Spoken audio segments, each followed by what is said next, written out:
Salam Elçin müəllim. Salam, salam. Zəhmət olmasa bu məntiq sualın izahını deyə bilərsiniz? Baxım suala. Maraqlı məntiq testidir Altun bəy. Mən izah edib sizə göndərəcəm. Oldu. Şifrələr mövzusuna aid olan test tapşırığı verilmişdi. Gəlin görək necə həll olunur. Gördüyünüz kimi sol tərəfdəki blokda sözlər verilib və onun qarşısına da ədədlər verilib. Hər bir söz qarşısındakı bir ədədə uyğun gəlir. Hamısını tapdıqdan sonra ciyad sözünün kodundan saat sözünün kodunu çıxırıq və burada xüsusi bir ədəd alırıq. Ədədi aldıqdan sonra hərfləri yerinə düzüb düzgün cavab variantını tapmalıyıq. İlk öncə mən buradan saat sözünü rahatlıqla tapa bilirəm. Çünki saat sözündə ortadakı iki hərf eyni olduğuna görə qarşısındakı 85 52-yə uyğun gəlir. Yəni saatın kodu oldu 85 52.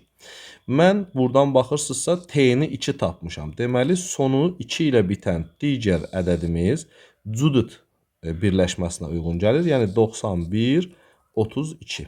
Bunu da yazdıqdan sonra biz C-nin 9 olduğunu tapdıq. Deməli 9 ilə başlayan digər kodumuz ciyad sözünü bildirir. Bu da olur 97 53. Və D-nin 3 olduğunu bilirəmsə, D 3-dürsə əgər daim sözünü artıq biz buradan tapırıq. Çünki 3 ilə başlayan 35 70-in nəyə bərabər olduğunu bildik.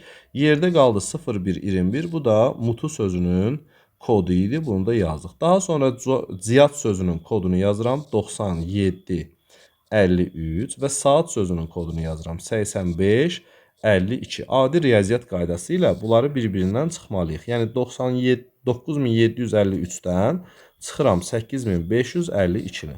Çıxdığımız zaman 1 0 2 1. Yəni 1201 olduğunu tapdıq. Artıq biz əvvəli ilə sonunun eyni olduğuna görə utmu deyə D variantını düzgün cavab kimi götürə bilərik. Amma siz özünüz daha diqqətli olub burada baxa bilərdiniz ki, 1 nəyin kodudur? Yuxarıda gördüyünüz kimi U-nun kodudur. Daha sonra 2 gəlir, nəyin kodudur? T-nin kodudur, yazdıq. Sonra 0 gəlir, 0 nəyin kodudur? Mən burada baxıram ki, M hərfinin kodudur. M hərfi olmalıdır. Daha sonra sonu yenə 1 ilə bitir və bir də bir rəqəm ilə bitdiyi üçün bir də U-nu bildirirdi və düzgün cavabımız olur D variantı.